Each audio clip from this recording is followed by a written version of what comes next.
Hi friends, welcome to Chennai lunch. இன்றைக்கி நம்ம பார்க்க போகிறது கிருஷ்ண ஜெயந்தி ஸ்பெஷல் உப்பு சீடை, வெள்ளை சீடை. வாங்க எப்படி செய்கிறதுன்னு வீடியோக்குள்ளே போகலாம். வீடியோக்குள்ளே போகிறதுக்கு முன்னாடி இந்த சேனலை சப்ஸ்கிரைப் பண்ணாதவங்க சப்ஸ்கிரைப் பண்ணிக்கோங்க. பச்சரிசி ஒரு அழகு எடுத்திருக்கேன். நல்லா கழுவி 2 மணி நேரம் ஊற வச்சுக்கலாம். ஊற வச்சு தண்ணியை நல்லா வடித்து ஒரு வெள்ளை துணியில் நல்லா ஃபேன் காற்றுலேயே நம்ம காய வச்சுருக்கேன். நான் இந்த மாதிரி நல்லா காய வச்சு எடுத்துக்கோங்க. மிக்சிலேயே நான் அரைச்சிருக்கேன். நல்லா ஃபைன் பவுடராக நல்லா அரைச்சிக்கோங்க. இந்த மாதிரி சலிச்சு வச்சுருக்கேன் நான் அரைச்சதை. உளுந்து 1 கப் அளவுக்கு போட்டிருக்கேன். நல்லா அதையும் பொன் வறுவலை நல்லா வறுத்துக்கணும். வாசம் போகிற அளவுக்கு பொன் வறுவலாக நல்லா வறுத்து எடுத்துக்கோங்க. இதுக்கு முக்கியமானது பச்சரிசி, மாவரிசின்னு கேட்டுக்கோங்க. மாவரிசி, பச்சரிசி அது நல்லா 3-4 வாட்டி நல்லா வாஷ் பண்ணிக்கோங்க. நல்லா அரிசியை நல்லா கழுவி அப்புறமா ஊற வச்சுக்கோங்க. 2 மணி நேரம் நல்லா ஊறணும். கண்டிப்பாக 2 மணி நேரம் ஊறணும். ஊறினதை நல்லா ஒரு துணியில் போட்டோ இல்லை வடிகட்டியோ எடுத்து நல்லா வடிச்சுக்கலாம். அரிசியை நல்லா வடித்ததுக்கப்புறமா வெள்ளை துணியை போட்டு ஃபேன் காற்றுலேயே நல்லா காய விட்டுருங்க. இப்போ உளுந்து நல்லா வறுபட்டுருச்சு. அதையும் பவுட்ரு பண்ணி எடுத்துக்கலாம். இப்போது அரிசி மாவை நான் வறுத்துக்கிறேன். ஒரு எண்ணெய் சட்டியில் நல்லா வறுத்துக்கோங்க. நல்லா வாசனை வர அளவுக்கு நல்லா வறுத்துக்கலாம்.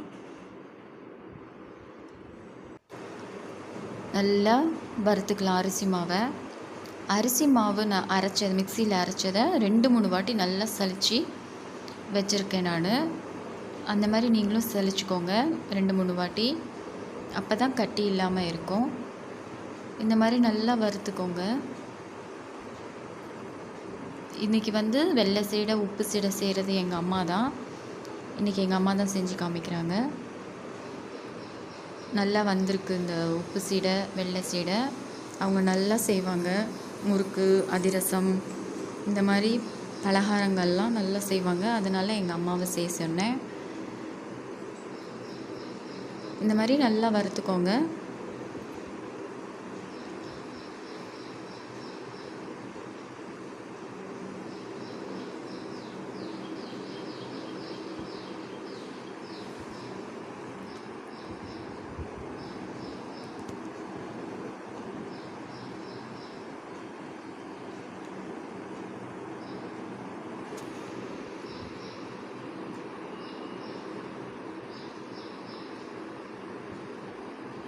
நல்லா வறுத்தாச்சு. 5 நிமிஷம் ஆயிருக்கு. இந்த மாதிரி நல்லா வறுத்தாச்சு. திரும்பியும் நம்ம சலிச்சு எடுத்து தனியாக எடுத்து வச்சுக்கலாம். திரும்பி சலிக்கணும். இப்போது ஒரு தேங்காவை, 1 கப் அளவுக்கு தேங்காய் நல்லா வறுத்துக்கலாம். ஈரம் போகிற அளவுக்கு வறுத்துக்கணும். இந்த மாதிரி வெள்ளையாக நல்லா துருவி எடுத்துக்கோங்க. தேங்காவை நல்லா வெள்ளையாக இருக்கிற மாதிரி இருக்கணும். இப்போது தேங்காவை அந்த ஈரப்பதம் போகிற அளவுக்கு நல்லா வறுத்துக்கலாம்.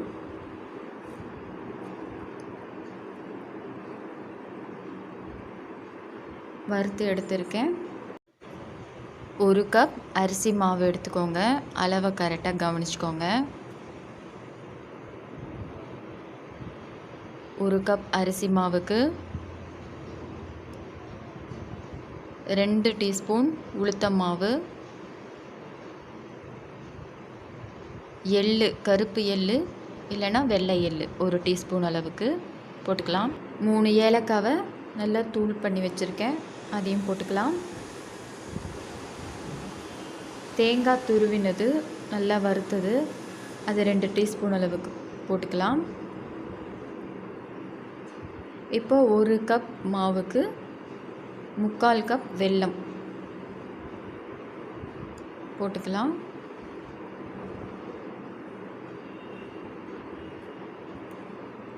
எந்த கப்பில் நீங்கள் எடுக்கிறீங்களோ அந்த கப்புக்கு 1 கப் மாவுனா 3/4 கப் வெல்லம் எடுத்துக்கோங்க. இப்போது இது கரையிற அளவுக்கு நம்ம தண்ணி ஊற்றிக்கலாம். ரொம்ப ஊற்றிடக்கூடாது தண்ணி, கொஞ்சமாக தண்ணி ஊற்றிக்கோங்க. வெல்லம் கரையணும். கரைஞ்சதுக்கப்புறம் நம்ம தனியாக வடிகட்டி எடுத்து வச்சுக்கலாம்.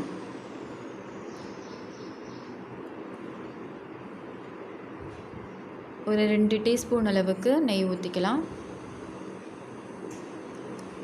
2 இல்லைன்னா 1.5 டீஸ்பூன் அளவுக்கு போதும். அதுக்கு மேலே அதிகமாக ஊற்றிடக்கூடாது. இப்போ வெல்லத்தை நான் வடிகட்டி எடுத்து வச்சுருக்கேன்.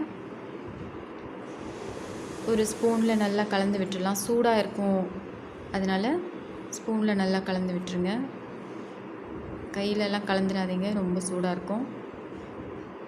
கொஞ்சம் கொஞ்சமாக ஊற்றி நல்லா கலந்துக்கலாம். நம்ம மாவு அதிகமாக ஊற்றிட்டிங்கன்னா தளர்ந்து போயிடும் மாவு.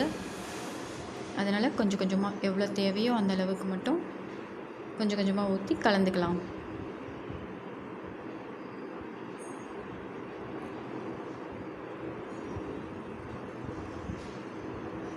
இந்த மாதிரி எல்லா மாவையும் நல்லா மிக்ஸ் பண்ணுற மாதிரி நல்லா மிக்ஸ் பண்ணிக்கோங்க.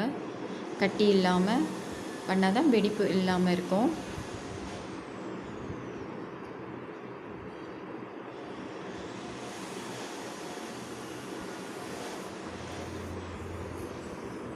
கொஞ்சம் கூட கட்டியே இருக்கக்கூடாது. எல்லாத்தையும் நல்லா கலந்து விட்டுடணும். இந்த மாதிரி கலந்து விட்டு கையிலையும் ஒரு வாட்டி நல்லா கலந்துக்கலாம். நம்ம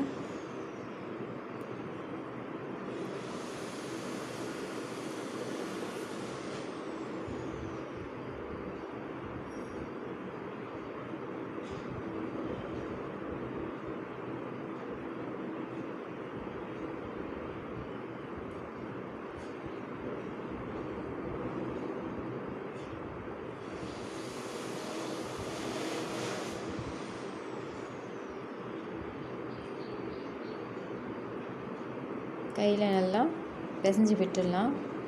அப்போ தான் இன்னும் நல்லா இருக்கும். நமக்கு கட்டி இல்லாமல் நல்லா பிசைஞ்சிக்கலாம். இது அப்படியே இருக்கணும். இப்போ ஒரு கப் எடுத்திருக்கேன் நான் அரிசி மாவு. உப்பு சீடைக்கு அதே மாதிரி தான். ஒரு கப்புக்கு 2 டீஸ்பூன் உளுத்தம் மாவு,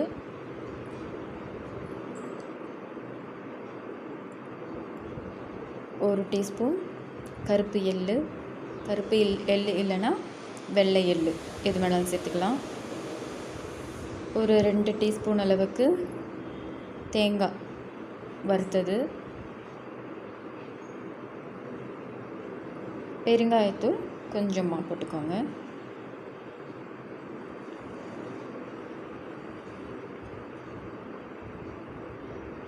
உப்பு தேவையான அளவு போட்டுக்கலாம்.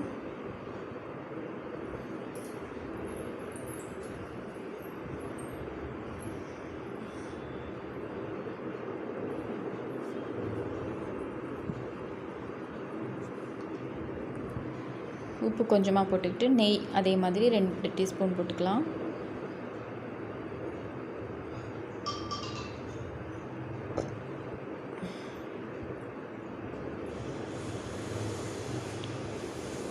நல்லா எல்லா மாவும் நல்லா கலந்து விட்டுட்டு தண்ணி கொஞ்சம் கொஞ்சமாக ஊற்றிக்கோங்க.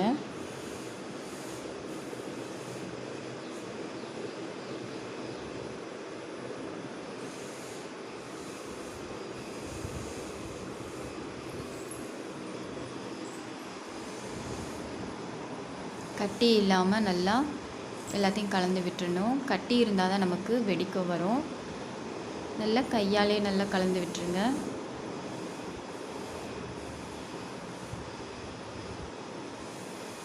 இந்த மாதிரி நல்லா பிசைஞ்சு எடுத்து வச்சுருக்கேன் நான். இப்போ அதை ஒரு துணியில் போட்டு நல்லா, ரொம்ப உருட்டக்கூடாதுன்னு சொன்னாங்க அம்மா. விரலாலேயே தான் உருட்டிக்கணுன்னாங்க, இல்லைனா வெடிச்சிடும். அதனால இந்த மாதிரி நானும் போடுறேன் அப்படின்னாங்க.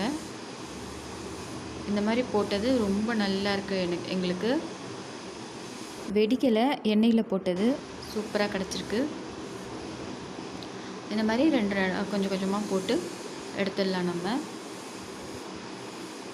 நல்லா முறுன்னு வாயில் போட்டால் நல்லா கரையிற மாதிரி இருக்குது. அவ்வளோ டேஸ்ட்டாக இருக்குது.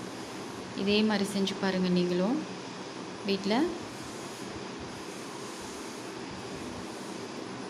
நல்லா க்ரன்ச்சியாக நல்லா இருக்குது. ரொம்ப வழவழன்னு ரவுண்ட் பண்ணக்கூடாது, அப்போ தான் வெடிக்கும் அப்படின்னு சொன்னாங்க. கையாலே விரலாலேயே 2 2 அப்படியே உருட்டிக்க சொன்னாங்க.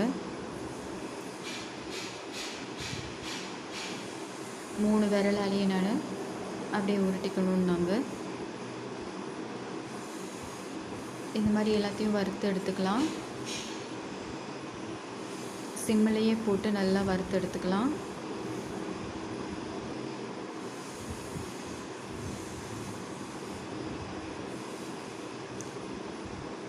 இடியாப்பம் மாவில் கூட நம்ம செய்யலாம் இதே மாதிரி.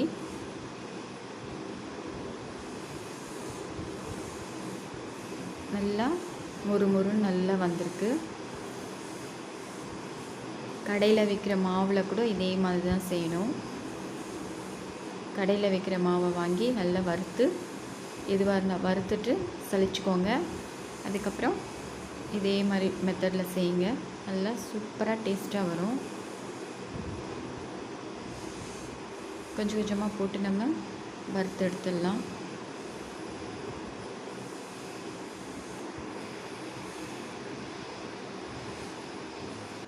இப்போ வெள்ளை சீடையை வறுத்துக்கலாம். அதுவும் அதே மாதிரி தான். ரொம்ப ஷேப்பாக நம்ம ரவுண்ட் பண்ண வேண்டாம். இந்த மாதிரி விரலாலேயே நல்லா ஷேப் பண்ணிக்கோங்க, ரவுண்ட் பண்ணிக்கோங்க. கொஞ்சம் அதில் வெடிப்பு இருக்கணும், அந்த அளவுக்கு தான் இருக்கணும். அப்போ தான் உள்ளெல்லாம் நல்லா வேகும். இப்போ வெள்ளை சீடையும் நல்லா பொன் வறுவலாக வறுத்ததுக்கப்புறம் எடுத்துடலாம். சீடை செய்கிறதுக்கே சில பேர் பயப்படுவாங்க, எண்ணெயில் போட்டால் வெடிக்கும் அப்படிங்கிறதுக்காக நிறைய பேர் பயப்படுவாங்க. இந்த மாதிரி நீங்கள் நான் சொல்கிற டிப்ஸ் எல்லாம் சின்ன சின்ன டிப்ஸ் எல்லாம் கொடுத்துருக்கேன் இதில். அதே மாதிரி நீங்கள் ஃபாலோ பண்ணிங்கன்னா உங்களுக்கு எண்ணெயில் போட்டால் வெடிக்காது. சூப்பராக இந்த கிருஷ்ண ஜெயந்தி நீங்கள் கொண்டாடுங்க. இதே மாதிரி நீங்கள் வீட்டில் செஞ்சு பாருங்கள். உப்பு சீடை, வெள்ளை சீடை செஞ்சு பார்த்துட்டு எனக்கு கமெண்ட் சொல்லுங்கள். இந்த வீடியோ உங்களுக்கு பிடிச்சிருந்தா லைக் பண்ணுங்கள், ஷேர் பண்ணுங்கள், சப்ஸ்கிரைப் பண்ணுங்கள். மறக்காமல் பெல் பட்டனை கிளிக் பண்ணுங்கள். அப்போ தான் நான் போடுற எல்லா வீடியோஸும் உங்களுக்கு நோட்டிஃபிகேஷன் ஆகும். தேங்க்யூ ஃபார் வாட்சிங். எல்லாருக்கும் கிருஷ்ண ஜெயந்தி வாழ்த்துக்கள்.